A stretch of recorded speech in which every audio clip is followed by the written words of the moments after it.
Gold, trusted gold buyers. మీరు తాకట్టు పెట్టిన బంగారాన్ని విడిపించి ఈ రోజు ఉన్న మార్కెట్ ధరకు కొనబడను.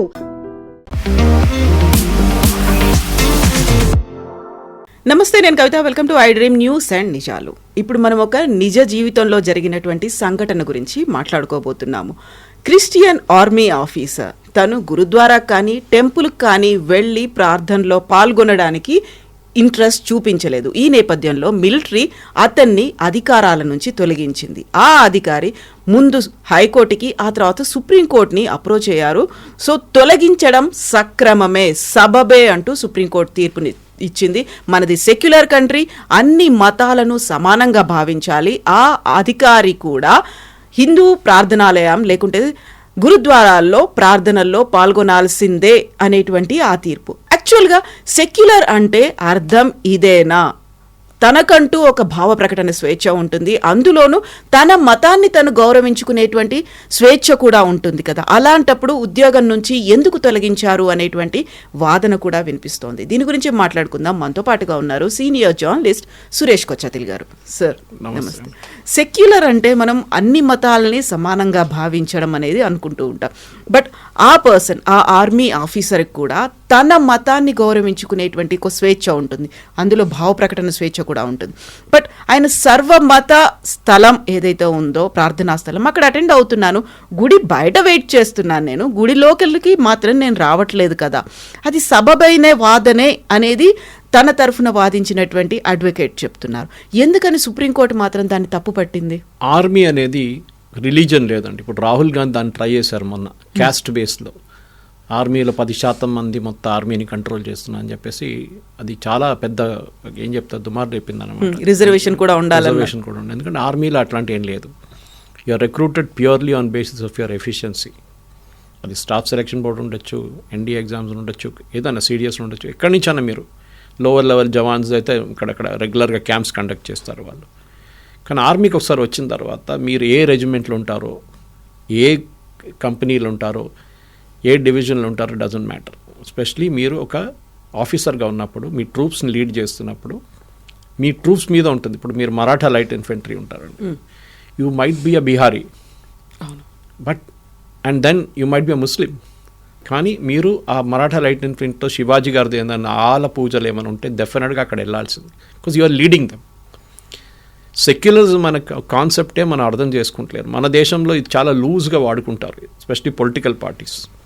వీళ్ళు సెక్యులర్, వీళ్ళు నాన్ సెక్యులర్ అని చెప్పేసి. సెక్యులరిజం అనేది పదం ఎక్కడి నుంచి వచ్చిందంటే మన దగ్గర కాదు. మన దగ్గర ఎక్కడ సెక్యులరిజం లేకుండా ఇందిరాగాంధీ గారు 71లో కాన్స్టిట్యూషన్లో ఇల్లీగల్గా పెట్టిన 2 వాక్యాలు, ఒకటి సోషలిస్ట్, ఒకటి సెక్యులర్.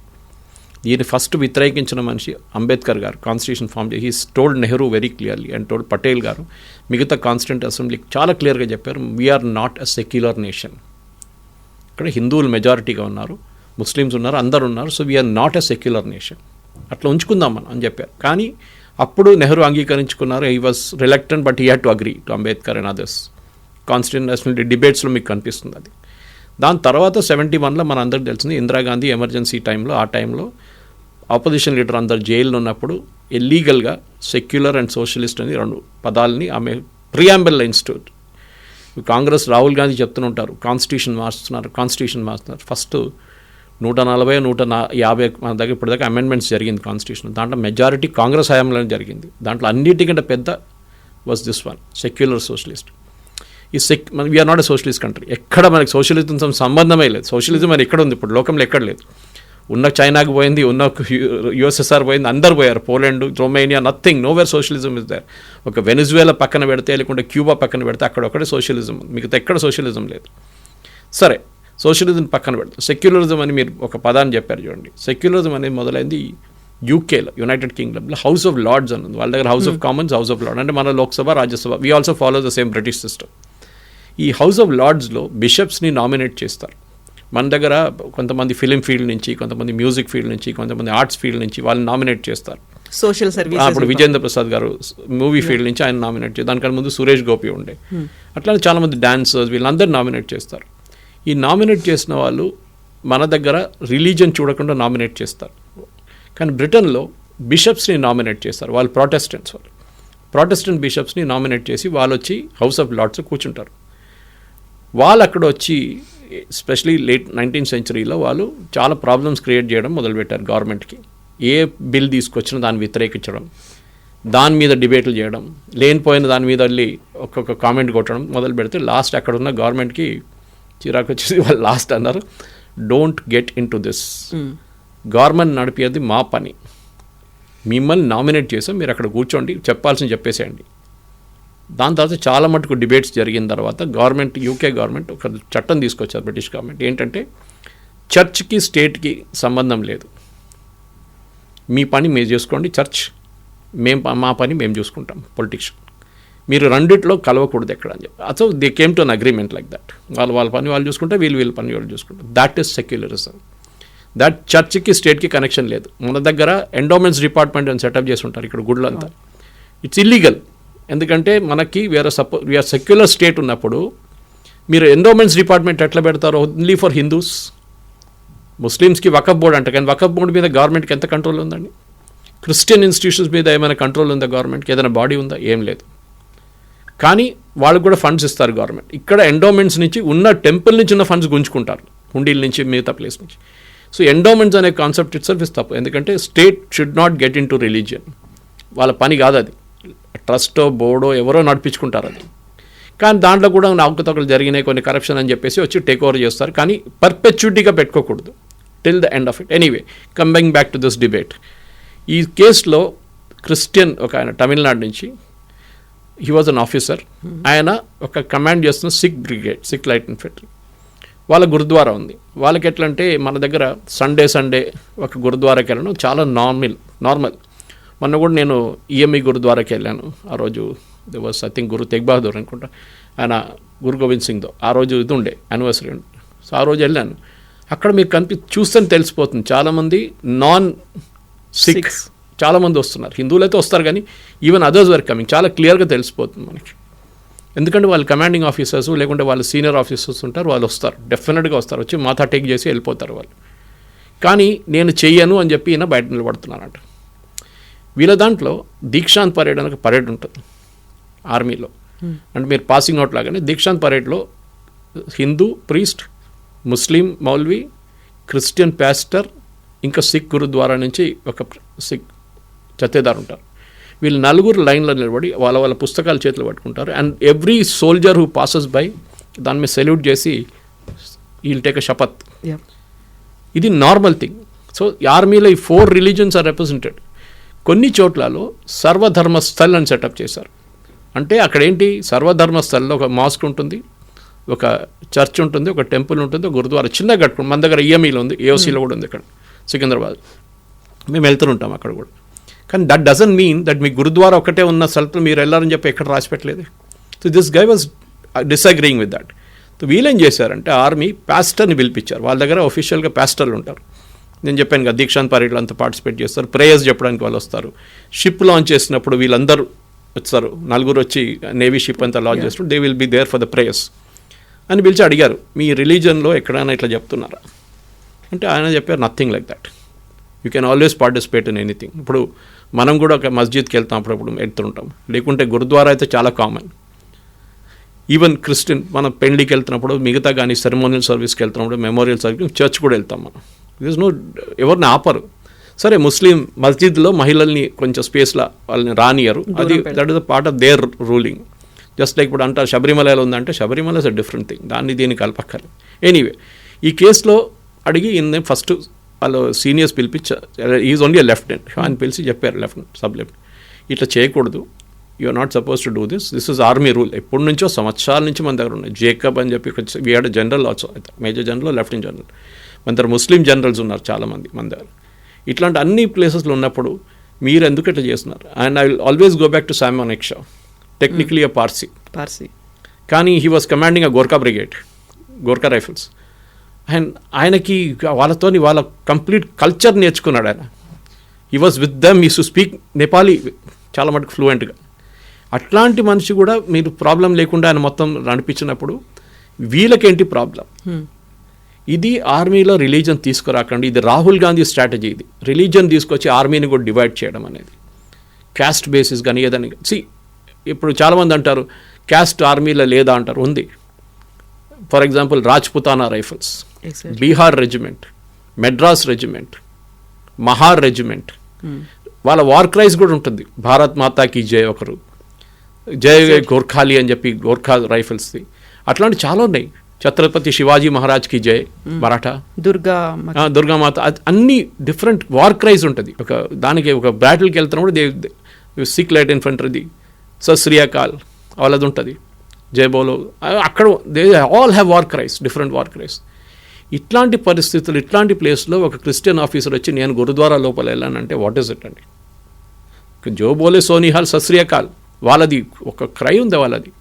నేను వెళ్ళను, నేను అక్కడ బయట నిలబడతాను, నేను లోపల వెళ్ళను, గర్భగృహ లోపల వెళ్ళను, నేను ఇక్కడే ఉంటానంటే వాళ్ళ గురుగ్రంథ్ సాహిబ్ అక్కడే ఉంది కదా, that's kept there right there itself. మీరు ఎందుకు అంగీకరించట్లేదని చెప్పి చాలా మటుకు వాళ్ళు పిలిపి మాట్లాడారు కూడా డిఫరెంట్ లెవెల్స్లో. ఈయన ఎక్కడైనా ఆయన అంగీకరించట్లేదు, నేను చేయను. సో ఆర్మీకి ఒక డిసిప్లిన్ ఉంటుంది. ఆ డిసిప్లిన్లో ఆయన ఫాలో కాకపోతే కోర్ట్ మార్షల్ చేస్తారు. And court martial is a very serious process. Basically అక్కడ ఒక జడ్జ్ ఉంటారు, అడ్జుటెంట్ ఉంటారు వాళ్ళ వైపు నుంచే. దెన్ డిఫెన్స్ లాయర్ కూడా ఈయన పెట్టుకోవచ్చు. ఇంకొకటి ఆర్మీ ఆఫీసర్ ఉంటారు అందరు, అండ్ దెన్ ద ప్రాసిక్యూటర్. వాళ్ళు ఆర్గ్యూ చేస్తారు కేసు ఇట్లా జరిగింది and finally the court martial will be given. ఇది ఇచ్చిన తర్వాత ఆయన ఆర్మీ నుంచి తొలగించడానికి డిసైడ్ చేస్తారు. I don't know whether was it with pension or without pension. ఇట్లాంటి కేసులు వితౌట్ పెన్షన్ పంపించేస్తారు. అది that is even bigger insult. ఎందుకంటే మీకు కోర్ట్ మార్షల్ జరిగిన తర్వాత మిమ్మల్ని ఆర్మీ నుంచి తొలగిస్తున్నారంటే అక్కడ నిలబడి మీరు యూనిఫామ్లు ఉంటారు, మీ ఎపిలప్స్ తీసేస్తారు, మీ బ్యాడ్జ్లు తీసేస్తారు. ఇట్స్ అన్ ఇన్సల్ట్, ఇట్స్ చాలా పెద్ద ఇన్సల్ట్ అన్నమాట అది. సో అట్లాంటి పరిస్థితుల్లో ఇట్లాంటి ఒక మనిషి మళ్ళీ ఛాన్స్ ఇచ్చిన తర్వాత కూడా నేను పట్టించుకోనని చెప్పి హైకోర్టుకి వెళ్ళారు. హైకోర్టు తీర్పులు ఏం చెప్పారంటే సారీ, ఆర్మీ డిసిప్లిన్ ఫాలో చేయాల్సిందే.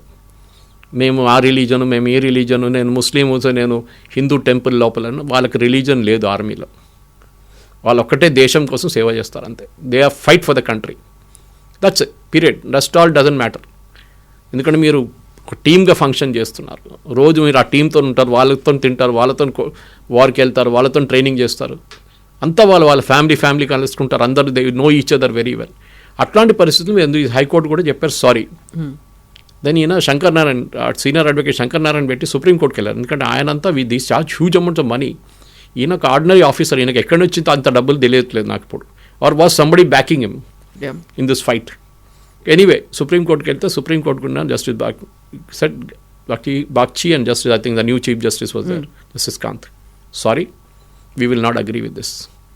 మీరు ఆర్మీ రూల్స్ ఫాలో చేయాల్సిందే. ఆర్మ్ ఫోర్సెస్లో ఏ రూల్ ఉందో, నేవీ కానీ ఎయిర్ ఫోర్స్ కానీ ఏదైనా కానీ, you have to follow those rules.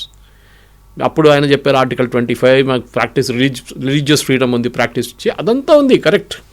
You got every right to practice your religion, nobody stopping you. కానీ మీరు మిగతాక మీ కమాండ్ చేస్తున్న మీ యూనిట్ని మీరు వాళ్ళతో ఉండను, నేను బయట నిలబడుతున్నా అంటే వాళ్ళ మొరాల్ మీద ఎంత ఉంటుంది. You are suppose be a leader leading the men. మీరు వాళ్ళ వైపు నుంచి నేను వెళ్ళను, నేను గుడి లోపలికి రాను, నేను గురుద్వారా లోపలికి రాను అంటే సారీ. సో ఆ so called freedom of expression, లేకుంటే ఫ్రీడమ్ టు ప్రాక్టీస్ రిలీజన్ అంతా పక్కన పెడదాం. ఆర్మీ డిసిప్లిన్కి ఇది నడవదని చెప్పి ఒక రూలింగ్ ఇచ్చారు. చాలామంది ఇప్పుడు సోషల్ మీడియాలో దాని మీద పెద్ద పెద్ద డిబేట్లు నడుస్తుంది. సో ఈవెన్ ఆయన వచ్చి ఆ ప్రెమిసెస్లో అయితే ఉంటున్నారు, ఆ గురుద్వారా కావచ్చు, టెంపుల్ దగ్గర అయితే ఉంటున్నాను, మరి బయట గేట్ బయట కాంపౌండ్ బయట అయితే లేను కదా, నేను ఇక్కడే ఉంటున్నాను. But let them observe that, వాళ్ళకి ఏదైతే ఉన్నాయో వాటిని ఫాలో అవ్వండి. నేను మాత్రం నాకున్నటువంటి మతమో లేకుంటే నాకున్నటువంటి ఫీలింగ్స్ నేను వాటిని గౌరవిస్తున్నాను అనేదే కదా అక్కడ ఆయన చెప్తుంది. అక్కడ ఫ్రీడమ్ అనేది ఉంటుంది కదా, వ్యక్తిగత స్వేచ్ఛ అనేది కూడా ఉంటుంది కదా. కానీ వ్యక్తిగత స్వేచ్ఛ మీ ఇంటికాడ పెట్టుకోవాలండి, అది అంతే simple. When you're in the army, leave it outside your house, leave it. Once you leave your house, you're no longer, రిలీజన్తో ఏం సంబంధం లేదు మీకు. మీ సండే రోజు మీరు చర్చ్కి వెళ్ళొచ్చు, మిగతా రోజు ఫ్రైడే రోజు Muslims can go to masjid, they can do the prayers. ఆర్మీలో ఎవరు ఆపరు. కానీ మీ రెజిమెంట్ ఒక ప్రేయర్ సెషన్ పెట్టినప్పుడు వాళ్ళకి రెగ్యులర్గా ప్రేయర్ సెషన్స్ ఉంటుంది, రిలీజియస్ పరేడ్స్ ఉంటుంది వాళ్ళది. నేను దాంట్లో కూడా పార్టిసిపేట్ చేయను. So you're defying the army rules అన్నమాట. నేను పార్టిసిపేట్ చేయాలంటే మీ ట్రూప్స్ ఏమనుకుంటారు, మీ సిక్ సోల్జర్స్ ఏమనుకుంటారు, ఎట్లాంటి లీడర్ రా మాకు, మా రిలీజన్ని పట్టించుకోవట్లేదు, మా గురువుల్ని పట్టించుకోవట్లేదు, and is commanding a Sikh brigade. Not done, simple as that. మీరు రేపు అనొచ్చు ఇప్పుడు బీహార్ రెజిమెంట్, కొన్ని టైంలో మద్రాసి వాళ్ళు కమాండ్ చేస్తారు, ఒక మెడ్రాస్ నుంచి సౌత్ నుంచి ఒక ఆయన కమాండ్ చేస్తారు, he'll be commanding the troops. So what, ఏం ప్రాబ్లం లేదు దాంట్లో. ఆయన వాళ్ళ లాంగ్వేజ్ నేర్చుకుంటారు, వాళ్ళ డైలెక్ట్ నేర్చుకుంటారు, అన్నీ ఉంటుంది వాళ్ళ దగ్గర. Same thing Maratha infantry might be commanded by Bengali, no problem.